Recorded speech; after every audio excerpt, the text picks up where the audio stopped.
Hey there, Dr. Morgan Nolte here, founder of Zivly and the Reshape Your Health podcast.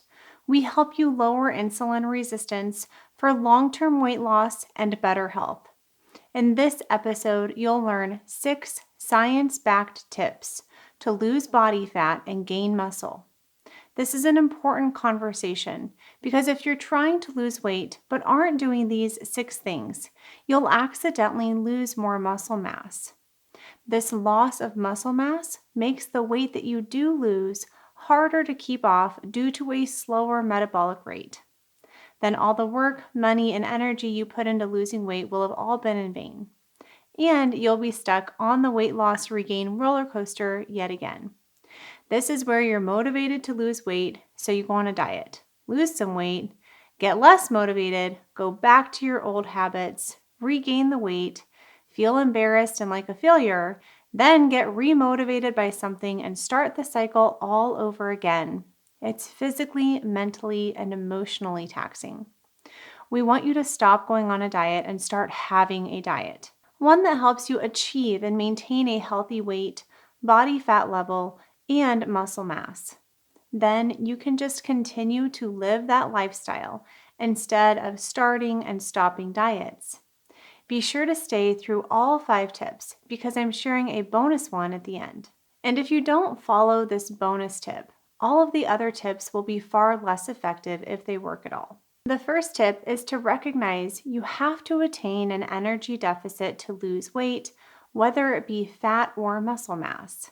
An energy deficit must be present.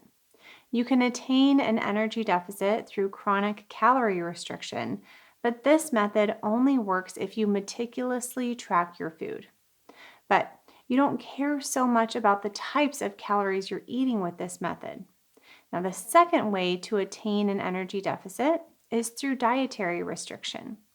This means reducing or eliminating certain nutrients. And the third way is to use time-restricted eating or intermittent fasting.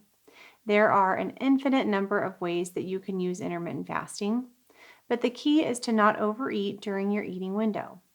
We typically see the best results when people do a combination of these techniques. Each person will be different.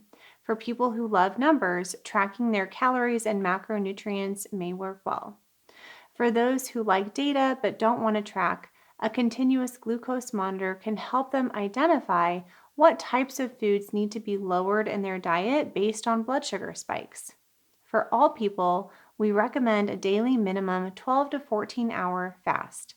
This tends to reduce late night snacking that is counterproductive in several ways for weight loss. The second tip is to selectively reduce added sugar and alcohol in your diet. Despite what you may have heard, a calorie is not a calorie when it comes to how they affect insulin and fat storage. A diet high in fructose, especially in liquid form, like from pop, soda, fancy coffee drinks, fruit juice, or sports drinks, will encourage more visceral fat storage compared to other types of calories. Calories from alcohol will do the same thing as those from fructose. So both alcohol and added sugar will have to be reduced in your diet if your goal is to lose body fat. As you've likely heard me say before, insulin is your fat creation and storage hormone. To tap into using your own body fat for fuel, you'll have to keep insulin levels low. Creating a calorie deficit does not mean that you're also keeping insulin low. If you didn't listen to the low calorie versus low insulin episode, we'll link to that in the description. Refined starches and sugars will spike blood glucose. Then your insulin spikes to move that glucose from the blood into the cells to be used or stored. But it's not just the processed stuff you have to consider. Rice, oats, and starchy vegetables such as potatoes and corn can also cause significant blood sugar responses. If you haven't already tried a continuous glucose monitor to see how certain foods affect you, I highly recommend it. We'll be releasing an episode in the near future on insights learned from my own experience with a continuous glucose monitor. If you're very active, young, or have a healthy body composition already, you'll be able to tolerate more carbohydrates than someone who is overweight or metabolically unhealthy. The reason I emphasize added sugar here is because of the fructose content. While starchy foods like oats, potatoes, rice, bread, and pasta will spike blood sugar and insulin, they are mostly glucose. This is a type of simple sugar that can be metabolized by any cell in the body. Fructose and alcohol, however, are metabolized primarily in the liver. Excess fructose or alcohol will contribute to fatty liver disease and insulin resistance. Fructose also increases hunger, decreases satiety or your feelings of fullness, and stimulates the reward center in your brain more than glucose. This three-pronged approach of fructose to make you want more, feel less full, and crave it for pleasure is why a diet high in added sugar is a surefire way to gain weight and body fat. If the goal is to do the opposite, which is to lose weight and body fat, it's a practical goal to reduce added sugar and alcohol. So start screening your food products for sugars and aim to keep added sugars as low as sustainably possible in your diet. Personally, my goal is one standard-sized sweet per week on Saturday or Sunday. That allows me the flexibility to enjoy cake at a birthday party, but gives me a strong enough boundary to not overdo it for the rest of the week. Your boundaries may look completely different, and that's okay to modify them as needed with your life circumstances. The third tip to lose belly fat and gain muscle is to increase your protein intake. Now, if you're already a member of our Zivli program, this should sound familiar. But I want to challenge you by asking, are you actually doing it? Are you reaching your per meal and per day protein goals that we're going to cover in the next tip? There's a big difference between understanding a concept and knowing it through lived experience. The research is absolutely clear that both adequate protein and strength training are necessary for muscle growth. Protein is helpful for weight loss and maintenance for several reasons. First, protein triggers your satiety hormones that keep you full after a meal. Short-term satiety signals that make you feel full immediately after a meal include CCK and gut distension. This is why drinking water and eating a high volume of high-fiber foods helps you feel full. Now, glucagon-like peptide 1 or GLP-1 and PYY help with long-term satiety between meals. Protein also increases ghrelin or your hunger hormone. This three-prong approach to increase both short and long-term satiety and reduce your hunger hormones helps reduce overeating and prevent snacking between meals, thus making the energy deficit required to lose weight easier to attain. Second, protein has a higher thermogenic effect of food. This means it takes more energy for your body to digest and absorb protein compared to fats or carbohydrates after you eat it. While the energy required to metabolize food is only about 10 to 15% of your total daily energy expenditure, or how many calories you burn in a day, the increased calories your body has to burn when you eat a high protein diet can add up. Third, as you can see if you're watching on YouTube from this study that compared various dietary approaches, the high protein diet is most effective in preserving lean muscle mass. A pound of resting muscle mass burns about 6 calories per day, whereas a pound of white adipose or fat tissue burns only about 2 calories. The more muscle mass you have, the higher your resting metabolic rate. A meta-analysis of 18 randomized control trials found that adults over 50 can preserve lean body mass during weight loss more effectively when they consume a high-protein diet. The question arises, what should be lowered if protein is increased, carbohydrates or fat? And the answer really depends on your goals, lifestyle, and personal biochemistry. In the presence of an energy deficit, increasing protein and reducing carbohydrates leads to less fat storage, greater weight loss, and improved weight loss maintenance due to less available glucose to store and lower insulin levels. This type of low starch and sugar, high healthy protein, fiber, and fat diet can also promote ketosis, or using fat for fuel. Ketones are a byproduct of this fat metabolism and have an appetite suppressing effect, which makes staying in a negative energy balance during weight loss and maintenance easier. However, if you're an athlete, you might notice a sustained lower carbohydrate diet reduces your exercise performance and training intensity. While every person is different, I know my exercise performance is usually better if I have some healthy carbohydrates either at dinner the night before if I'm exercising in the morning or at lunch if I'm exercising in the afternoon. You can still live a lower carbohydrate lifestyle and just time the carbohydrates strategically around your workout. This is one form of carb cycling and helps promote metabolic flexibility. The amount of carbohydrates you'll need depends on your training intensity, duration, and most importantly, how you feel. Research is clear that a high protein diet in the presence of a negative energy balance is effective for sustainable weight loss. That's why we say prioritize protein in your meal first.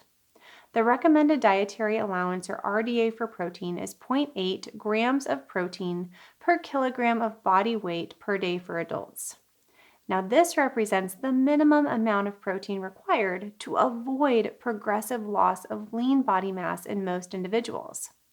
Evidence indicates that a protein intake greater than the RDA can improve muscle mass, strength, and function. A general goal for non-exercising adults is 1.2 to 1.6 grams per kilogram of body weight per day, or about 30% of calories. We recommend using your ideal or goal weight for this calculation instead of your current weight. Exercising adults will want to aim for 1.6 grams per kilogram of ideal body weight. Now, for building muscle, research found diminishing returns beyond 1.6 grams per kilogram of ideal body weight per day and no additional benefit over about 1 gram per pound of ideal body weight per day. Now, concerns about the potential harmful health effects of an increased protein intake on bone health, kidney function, neurological function, and cardiovascular function are generally unfounded if the diet is well balanced with other nutrients.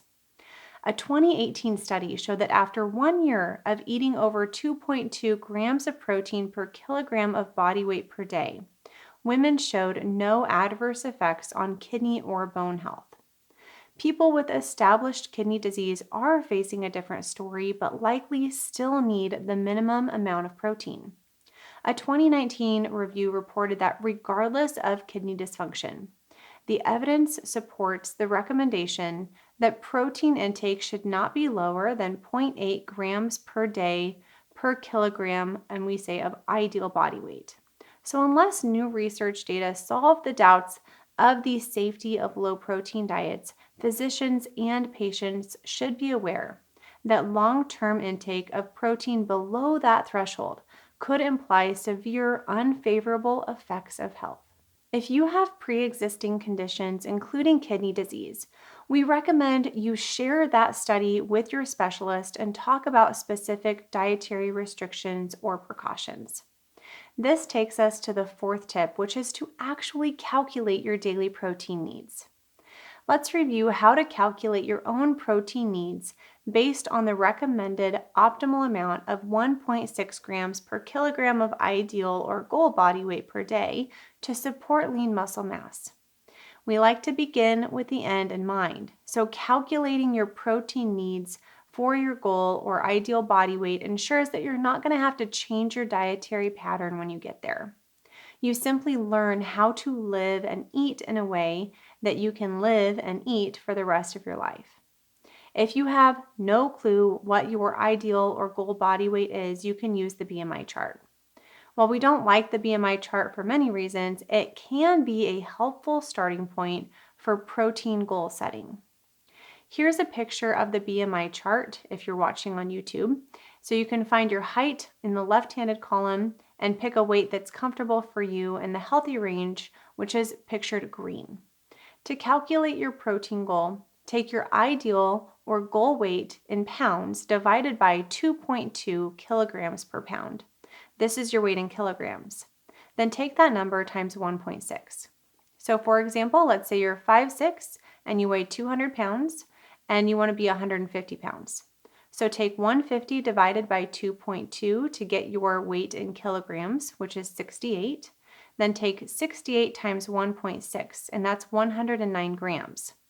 So you'll need about 109 grams of protein per day. You can go as high as 2.2 grams per kilogram or 1 gram per pound of ideal body weight. So the range we would recommend is 109 to 150 grams of protein per day. My personal protein goal is 1 gram per pound of ideal body weight, so that's between 130 to 140 grams every day. That's because I'm a regular exerciser and always focus on building and maintaining lean muscle mass. That brings us to our next tip, which is how to space your protein throughout the day. If you're just beginning this high protein lifestyle, you may find reaching that daily target very difficult. While this may sound like a lot of protein, you can build up to this. And recognize that some days, especially if you're intermittent fasting, you may not hit your target for the day. But even if you use intermittent fasting, we encourage you to find a routine that doesn't compromise your protein intake on a daily or regular basis. That may mean adding a high protein snack or third meal within your eating window. If you're using intermittent fasting, it's important to at least hit your protein target per meal to reach the leucine threshold or anabolic trigger that stimulates muscle growth. So even if you struggle with your total protein goal each day, we recommend you start with the goal of getting at least 20 to 40 grams of high quality protein at each meal. Younger adults can get away with lower protein doses such as 20 grams. But if you're over age 20, we recommend a minimum goal of 30 grams per meal. This is one reason why tracking macronutrients can be extremely helpful to see how much protein is in your meal. All essential amino acids are required for optimal muscle growth. However, research has shown that at least 2.2 grams of the essential amino acid leucine is the minimum amount of protein required to trigger muscle protein synthesis or the repair and generation of muscle tissue. For aging adults, this recommendation is at least 3 grams. This is critical to slow muscle loss with aging. This amount of leucine is found in about 30 grams of complete protein. You need both the minimum amount of leucine with all of the other essential amino acids at the same time to stimulate muscle growth. So just using a leucine or branched chain amino acid supplement without getting other amino acids from a full dose of protein doesn't really improve muscle health. Your body also doesn't have a way to store extra amino acids like it does fat. We must regularly get essential amino acids from our diet. In general, 4 to 6 ounces of meat is at least 30 grams of protein. If you don't eat animal protein, you'll need a higher dose of plant-based protein due to its lower bioavailability and essential amino acid content. 3 to 4 servings of protein per day is better than 1 to 2 if your goal is to build muscle. So if you can structure your nutrition plan to fast for 12 to 16 hours a day with 3 to 4 doses of at least 30 grams of protein and maintain an overall energy deficit, that's ideal for losing body fat and building muscle. Fasting longer than 16 hours on a daily basis makes reaching your daily protein target more difficult. That's not to say we never recommend longer fasting. For those who are metabolically sick or very overweight, fasting longer than 16 hours may be required to reach their fat loss goals. It really depends on your specific circumstances, preferences, and body. I just see a lot of people trying to rely on fasting and frustrated at a lack of change in their weight or body composition. If you want more muscle and less fat, you'll have to eat adequate protein and get the right kinds of exercise to support those goals. Fasting is a fat loss tool, but not a muscle building tool, so we have to find that sweet spot. The 5th tip to burn body fat and build muscle is to optimize your exercise program. While there are other forms of exercise that we recommend for longevity and overall health, there are 2 types of exercise we wanted to focus on for this episode. The first one has to do with fat burning. The next has to do with muscle building. For fat burning, aim for 45 minutes of Zone 2 cardio training at least 4 times per week. Zone 2 cardio means that you're working at a moderate intensity or about 60 to 70% of your maximal heart rate. There are maximal heart rate calculators that you can find online, and we've listed a couple of our favorite equations on this slide for you to see if you're watching on YouTube. In Zone 2, you're able to carry on a conversation with someone with difficulty. You're going to see a noticeable increase in your sweating and breathing rates. You're using about 50% carbohydrates and 50% fats for fuels with aerobic pathways. This means you're using oxygen to produce the energy. So you shouldn't be sore after this type of workout because there isn't a buildup of lactic acid. While this type of workout doesn't burn very many calories in the moment, the goal is actually to increase your mitochondria density and health. This will make your muscles more efficient at burning fat for fuel. Now, Zone 2 activities will look different for each person based on your fitness. Common examples are walking uphill, rucking, which is walking while carrying a weighted pack, rowing, biking, or swimming. The goal is to keep the intensity low enough so that you can sustain the activity for 45 minutes. Now, mitochondria are the energy-producing factories in your cells. It's where fat is actually burned. Zone 2 exercise has been shown to increase mitochondrial number and efficiency. The second type of exercise to prioritize is moderate to high-intensity strength training. Strength training is best started with the help of a fitness professional to perfect your form. The last thing that you want to do is get injured by trying to lift too heavy of weights with poor form. Form, breathing, and stability should come first before you add a load. Your body will adapt to the demands placed on it. If you're not placing strain on your muscles by lifting heavy weights, your body will not see a need to maintain or build muscle. It's that simple. We recommend strength training all major muscle groups 2 to 3 times per week. If you're a novice to the gym and have no idea what that means, just invest in a good trainer. It's much easier to get this education in a personal one-on-one format versus a podcast or YouTube episode. It's important to get the intensity right. It needs to be at least moderate and preferably high. That means actual muscle fatigue, where you can't perform another rep with good form. Moderate intensity is gauged by about 10 to 15 reps per set, and high intensity is about 5 to 10 reps per set. Just picking up a light pair of dumbbells and doing 10 reps because you get bored after counting to 10 is not good enough. You get the most benefits from the first set that you do, but we recommend 3 to 5 sets depending on the intensity. All right, we're about to get to the bonus tip, but before we do, let's recap those 5 tips to lose body fat and build muscle. First, create an energy deficit. Second, reduce added sugars. Third, increase protein. Fourth, actually know your protein goals and eat protein doses throughout the day. Fifth, optimize your exercise routine. Aim for 45 minutes of Zone 2 cardio 4 times a week and strength train all major muscle groups at a moderate to high intensity 2 to 3 times per week. You don't have to do a total body workout each day. You could do arms one day, legs the next, then core, and repeat. Whatever you want as long as it gets done. The bonus tip is to get at least 7 hours of sleep each night and de-stress. The crux of the matter with excess weight and belly fat comes down to 2 hormones, insulin and leptin. Diet and exercise are just 2 strategies to lower these hormones.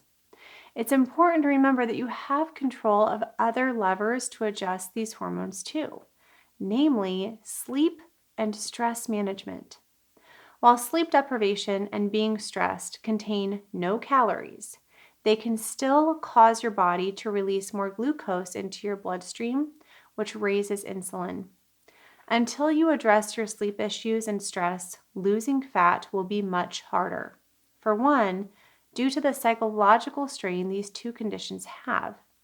You just have less gas and mental energy to meal plan or prep or eat right or exercise. Secondly, your hormones literally are working against you for weight loss. Sleep deprivation and chronic stress lead to increased hunger and decreased satiety hormones. Stress eating is absolutely a real thing.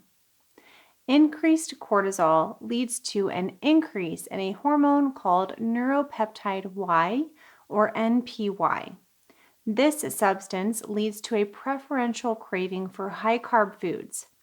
These high carb foods will cause a larger blood sugar and insulin response compared to high protein or high fat foods.